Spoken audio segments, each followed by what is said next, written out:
Hello बच्चों, कैसे हो आप सब। उम्मीद होंगे आप सब बढ़िया होंगे। आज हम आपके लिए लाए हैं संख्या से रिलेटेड जो भी क्वेश्चन और आपके डाउट्स हैं वो सारे क्लियर किए जाएंगे, जो कि परीक्षा की दृष्टि से इंपॉर्टेंट होते हैं। यहाँ नहीं तो कहीं और जगह आपको ये क्वेश्चन देखने को मिल जाते हैं। हम देखेंगे आज संख्या से रिलेटेड सवाल।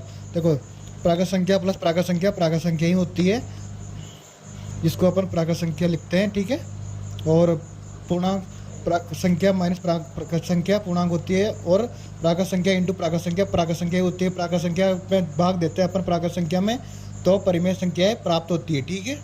इसके बाद हम देखते हैं अपन कि परिमेय संख्या प्लस परिमेय संख्या होती है, और परिमेय संख्या माइनस परिमेय संख्या होती है, और परिमेय संख्या इंटू परिमेय संख्या होती है, ठीक है।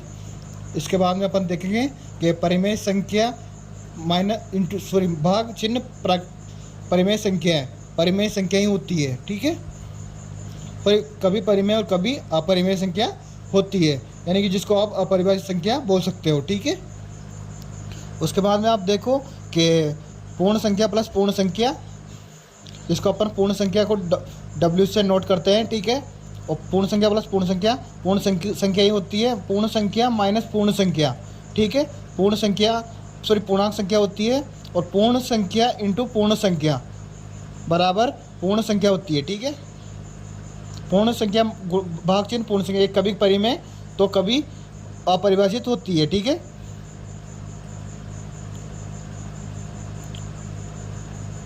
इसके बाद में आप देखो कि पूर्णांक प्लस पूर्णांक बराबर पूर्णांक ही होता है, ठीक है। पूर्णांक माइनस पूर्णांक ही होता है, और पूर्णांक गुणा पूर्णांक ये भी पूर्णांक ही होता है, और पूर्णांक भाग चिन्ह पूर्णांक ये कभी परिमेय तो कभी अपरिभाषित हो सकता है, ठीक है।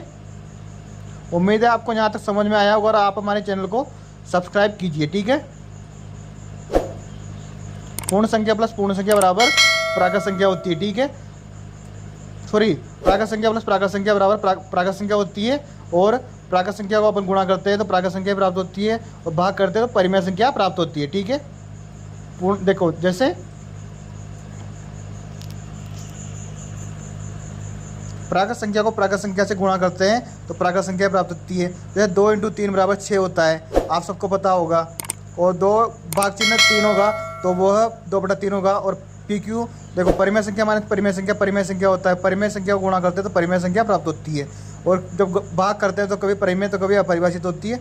जैसे ही आप देखो ऊपर के पूर्ण संख्या प्लस पूर्ण संख्या ठीक है। और जब भाग करते हैं तो वापस अपन कभी परिमेय तो कभी अपरिमेय होती है, और जोड़ करते हैं तो पूर्ण संख्या प्राप्त होती है। घटाते हैं तभी पूर्ण संख्या